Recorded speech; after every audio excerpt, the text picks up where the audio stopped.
जीवन में हम कई लोगों से मिलते हैं। आप भी ऐसे कई लोगों से मिले होंगे जिन्होंने स्वयं को असफल मान लिया, निराश हो चुके, जिन्होंने ये स्वीकार कर लिया है कि इस जीवन में उनसे कोई कार्य हो ही नहीं पाए, वो कुछ कर ही नहीं सकते, किसी कार्य के वो योग्य ही नहीं।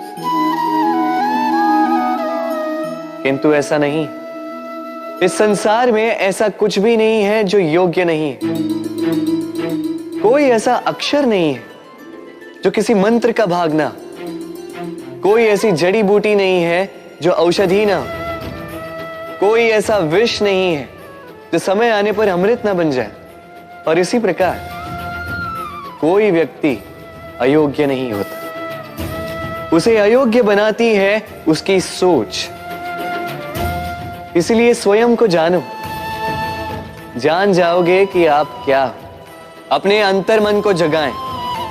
आप देखेंगे कि जिस संसार की नींव ही बनी है आशा से, उस संसार में निराशा, हताशा और हार जैसा कोई भाव अस्तित्व ही नहीं रखता। बालपन से कहीं पहेलियां सुलझाई होंगी आप, क्यों? तो आज एक और सुलझा लीजिए। बताइए, आपके जीवन में वो कौन सी वस्तु है जो आपका सबसे बड़ा मित्र भी है और सबसे बड़ा शत्रु भी?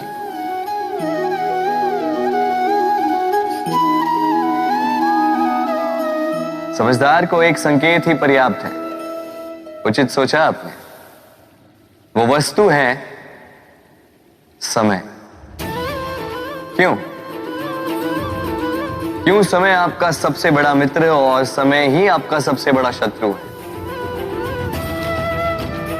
उत्तर है समय का सम्मान। जो व्यक्ति समय का सम्मान करता है वो अपने जीवन के सारे लक्ष्य प्राप्त करता है। संसार उसकी कला पहचानता है, उसे महत्व देता है। और जो व्यक्ति समय का महत्व नहीं पहचान पाता, नहीं समझ पाता, जाने अनजाने में उसका अपमान करता है, संसार उसी को भुला देता है।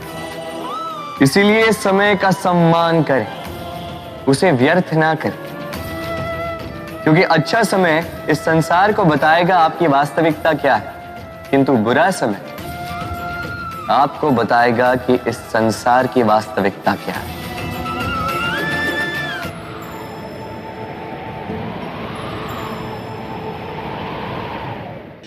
तो जो बाबा हमें हर रोज अमृत वेले के लिए विशेष ध्यान खिंचवाते हैं या रोज मुरली सुनाते हैं, बाबा जानते हैं कि कारण की हर रोज की सफाई कितनी आवश्यक है।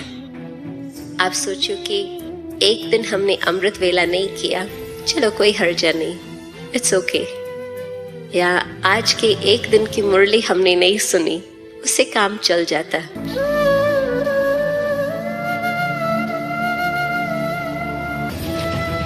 बाबा तो करीब वही बातें तो कहता कि आत्म अभिमानी बनो, ड्रामा पर अडोल रहो, शिव बाबा को याद करो। ये तो बाबा हर रोज कहते हैं।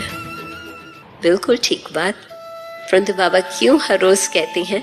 क्योंकि आज तक भी वो लेसन हम भूल जाते। और दूसरी बात, न सिर्फ बाबा हमें याद दिलाते हैं, परंतु साथ ही साथ आप देखेंगे कि जो बाबा कहते हैं, बेशक ये मंत्र रोज आते हैं, परंतु जिस कॉन्टेक्स्ट में, जिस बैकग्राउंड से बाबा उस बात को उठाते हैं, वो हर समय उसमें नई बातें होती।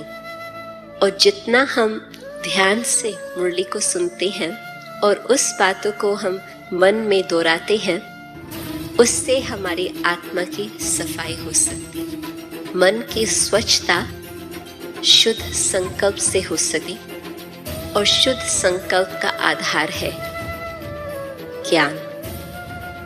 यदि नया ज्ञान हमारी बुद्धि में नित्य न आता रहे, तो हमारे मन की सफाई का कौन जिम्मेवार?